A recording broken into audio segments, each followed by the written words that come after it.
ओम श्री गणेशाय नमः। ओम नमो भगवते वासुदेवाय। हरे कृष्णा कृष्ण कृष्णा हरे हरे, हरे राम राम राम हरे हरे। तव्हां सभिनी हरि भक्तन खे नमस्ते। प्यारा भक्तों, ही कथा पाण गुरु कृपा सां हासिल करे रहिया आहियूं। श्री गणपति सरस्वती जो दरे ध्यान करियां थो मां भागवत महापुराण जो बयान, जंहिंमें व्यासदेव ऐं सुखदेव जी कयो आहे श्री कृष्ण लीला जो गुणगान। सभई चओ जय भागवत महापुराण। प्यारा भक्तों, कल कथा में पाण श्रीमद् भागवत महापुराण साहिब जे पहिरें स्कंद जे 7 अध्याय जे पार्ट 4 में ॾिठो त अर्जुन अश्वत्थामा खे द्रौपदी वटि वठी थो वञे ऐं पोइ द्रौपदी अश्वत्थामा खे माफ़ करे थी। उनजे मन में दया ऐं करुणा भरिजी अचे थी ऐं पोइ अश्वत्थामा खे द्रौपदी माफ़ करे थी। लेकिन भीमसेन खे इहा ॻाल्हि नथी वणे ऐं हू अर्जुन खे चवे थो त तो कसम खाधो आहे तूं अश्वत्थामा खे मारींदे ऐं इहो तुंहिंजो फ़र्ज़ु आहे।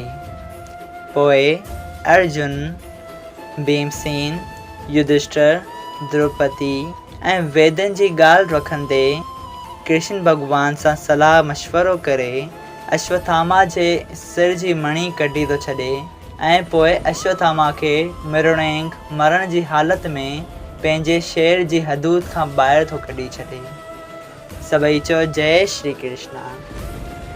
प्यारा भक्तों, अॼु पाण श्रीमद् भागवत महापुराण साहिब जे पहिरें स्कंद जो 8हों अध्याय शुरू करे रहिया आहियूं, जंहिंजो नालो आहे भीष्म पितामह जो राजा युधिष्ठिर, अर्जुन ऐं ॿियनि सभिनी खे उपदेश ॾियणु।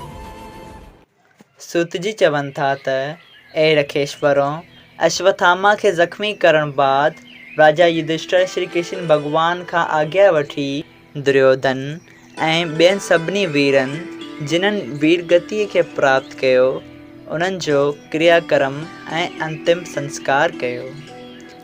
उन खां पोइ जॾहिं श्याम सुंदर, पंजई ॿाहिरि, कुंती, द्रौपदी, गांधारी ऐं ॿिया सभु सनानु करण वास्ते सां गंगा जीअ जे किनारे ते विया, तॾहिं जेके स्त्रियूं कौरवनि ऐं पांडवनि जे घराणे जूं हुयूं जेके विधवा थी वियूं हुयूं, से ॾाढो विर्लाप करे रोवण लॻियूं। उन्हनि स्त्रियुनि जी हालत ॾिसी उन वक़्तु राजा युधिष्ठिर, जेको धर्म जो अवतार हो, ॾाढे सोच में ॿुॾी वियो ऐं पाण खे चवणु लॻो त असां हिन पापनि खां कॾहिं छुटी नथा सघूं। असांजो कहिड़ी तरह छुटकारो थींदो। असांजे महाभारत करण करे हज़ारां स्त्रियूं असांजे कुल ऐं परिवार जूं विधवा थियूं आहिनि। उन्हनि जे रोवण सां जेतिरे क़दुरु ज़मीन हरी थींदी, ओतिरा वर्य असांखे नरक में वासो करणो पवंदो। मुंहिंजे लड़ाई करण सां गुरु द्रोणाचार्य, पितामह भीष्म ऐं कर्ण जेको मुंहिंजो भाउ हो, जिन जे हथ मां हज़ारां ब्राह्मण हमेशह दान ऐं दक्षिणा वठंदा हुआ ऐं हज़ारे माण्हू जेके मुंहिंजे नानाणा ऐं ॾाॾाणा हुआ, से बि हिन युद्ध में मारिया विया। मूं खां ॾाढी चूक थी जो मूं महाभारत कयो। मूंखे ही अधर्म जो राज नथो घुरिजे। ऐं ईअं चई घणो विर्लाप ऐं शोक करण लॻा। राजा युधिष्ठिर जो इहो हाल ॾिसी कृष्ण भॻवान ऐं ॿियनि रखेश्वरनि खे सम्झायो त तव्हां को बि पाप नाहे कयो।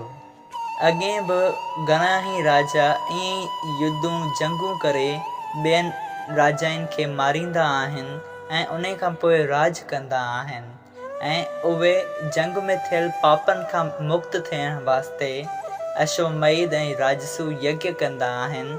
सो तव्हां बि अश्वमेध ऐं राजसू यज्ञ कयो त तव्हांजो हिन पापनि खां छुटकारो थींदो।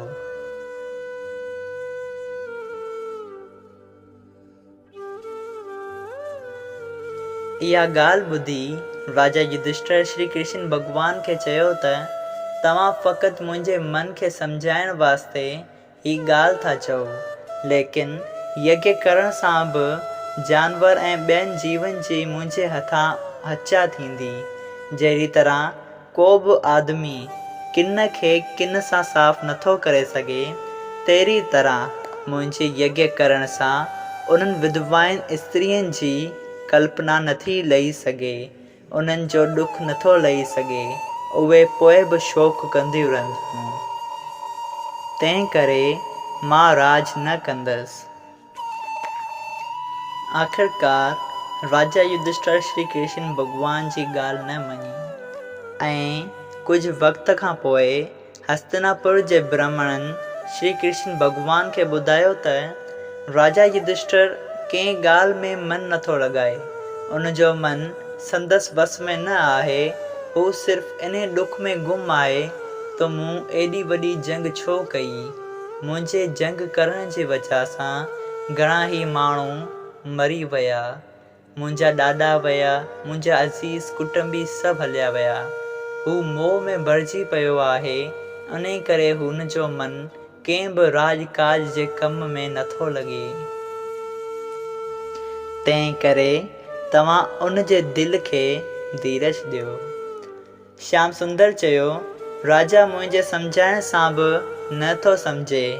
मां ॼाणा थो त ईअं वाजिबु आहे जो मां उनखे भीष्म पितामह वटि वठी वञा, जेको कुरुक्षेत्र जे मैदान में ॿारनि जी सेजा ते सुम्हियो पियो आहे ऐं भीष्म पितामह खे मुंहिंजे दर्शन जी ख़्वाहिश बि आहे। हाणे राजा युधिष्ठिर खे उन वटि वठी थो वञा जो खेसि उन जे दिलि खे धीरज ॾींदो।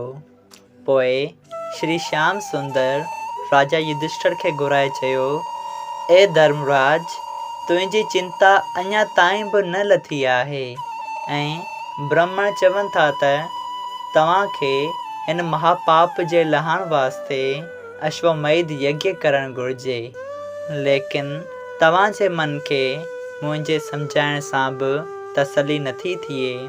उन करे तव्हां मूं सां गॾु पितामह भीष्म वटि हलो, जेको तमामु वॾो ऐं ॿुद्धिवान आहे। पोइ जेका आज्ञा हू कनि तव्हां तीअं कजो। इहा ॻाल्हि ॿुधी राजा युधिष्ठिर पंहिंजे चई भाइरनि द्रौपदी, ब्राह्मणनि रखेश्वरनि खे रथ में चाढ़े श्याम सुंदर सां गॾिजी जंहिं जाइ ते भीष्म पितामह लड़ाई जे मैदान में सुता पिया हुआ, उते अची पहुता। ब्राह्मण भीष्म पितामह जे साॼे पासे ऐं पांडव खाॿे पासे में वेठा ऐं श्री कृष्ण भॻवान विच में हली करे भीष्म पितामह जे साम्हूं वेठा। श्री श्याम सुंदर दया जा सागर उन वास्ते हिन जे चरणनि वटि रहणु क़बूल कयो त भीष्म पितामह तमामु ॾाढी तकलीफ़ में तीरनि जी सेजा ते सुतो पियो आहे त उनखे मुंहिंजे दर्शन करण वास्ते ॿिए तरफ़ करवट करण में ॾाढी तकलीफ़ थींदी। पोइ श्री कृष्ण भॻवान उन्हनि जे साम्हूं वेही रहिया। इहो समाचार ॿुधी नारद मुनि, भरद्वाज, परशुराम, ॿिया रखेश्वर ऐं मुनेश्वर भीष्म पितामह जे ज्ञान उपदेश खे ॿुधण वास्ते अची उते पहुता। भीष्म पितामह दिलि जो दिलि में श्री श्याम सुंदर जी पूजा कई। सभई चयो, जय श्री कृष्ण। श्रीमद् भागवत महापुराण साहिब स्कंद पहिरियों अध्याय 8 संपूर्ण थियो। सभई चयो, जय सिया राम। अगरि तव्हां सभिनी हरि भक्तनि खे हिन कथा मां लाभ हासिल थियो हुजे, कृपया हिन कथा खे ॿियनि हरि भक्तनि सां शेयर कजो। जय सिया राम। राधे राधे।